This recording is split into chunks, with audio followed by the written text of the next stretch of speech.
ഞാനൊരു പിരിവ് ഇന്നേ വരെ നടത്തിയിട്ടില്ല. എൻ്റെ സ്വത്തും മുതലും വിറ്റിട്ടാണ് ഞാൻ ഈ വിഷയത്തിൽ നിൽക്കുന്നത്.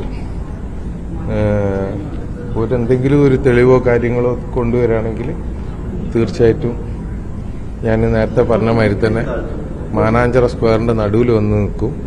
കല്ലെറിഞ്ഞു കൊന്നാളെ എൻ്റെ വലിയ വൈകാരികമായി ഉപയോഗിച്ച് PR വർക്ക് നടത്തുകയായിരുന്നെന്നാണ് ഇപ്പോൾ കുടുംബം വലിയൊരു ആരോപണം ഉന്നയിക്കുന്നത്. ഞാൻ എന്ത് PR വർക്ക്? അങ്ങനെയാണ് നിങ്ങളാണ് എൻ്റെ PR വർക്കിന്റെ ആൾക്കാർ. ഞാൻ എന്ത് ചെയ്യാനാ? എൻ്റെ മുന്നിൽ ഇങ്ങനെ അതേമാതിരി ക്യാമറ വരുമ്പോൾ ഞാനൊരു സാധാരണ ആളാണ്. ഞാനൊരു കാര്യം ചെയ്ത് ഞാനൊരു കാര്യം ഏറ്റെടുത്ത് അത് ഞാൻ പൂർത്തിയാക്കി കഴിഞ്ഞ് പിന്നെ അത് കഴിഞ്ഞിട്ട് ഇനി അതിന് മുകളിൽ ഞാൻ എന്ത് ചെയ്യേണ്ടതെന്ന് പറഞ്ഞു കഴിഞ്ഞാൽ എനിക്ക് നേരിട്ട കുറെ പ്രശ്നങ്ങളുണ്ട്, കുറെ കുറ്റങ്ങളും പ്രശ്നങ്ങളും എനിക്കുണ്ട്. ആ പ്രശ്നങ്ങളുടെ പിന്നിലാണ് ഞാൻ എന്താക്കുന്നത് സംസാരിക്കുന്നത്.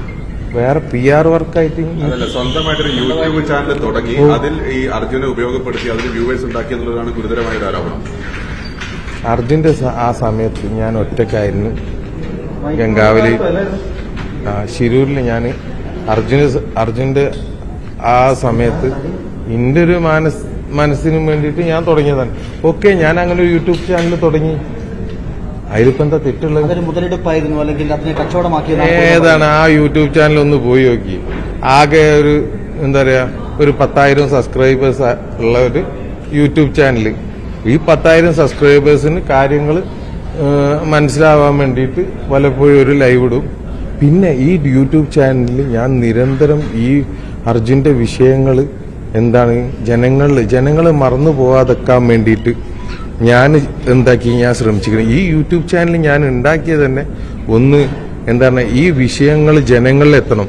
അതാകെ അന്നൊക്കെ എൻ്റെ ചാനലിൽ വളരെ കുറച്ച് ഒരാളാണെങ്കിൽ ഒരാളെ ചുവട്ടിലെത്തണം. പിന്നെ എന്താണെന്ന് കഴിഞ്ഞാൽ കർണാടകയിൽ ഞാൻ നിൽക്കുന്ന സമയങ്ങൾ എന്ന് പറഞ്ഞു കഴിഞ്ഞാൽ എനിക്ക് ഉള്ളത്ര ശത്രുക്കൾ വേറെ ആർക്കില്ല.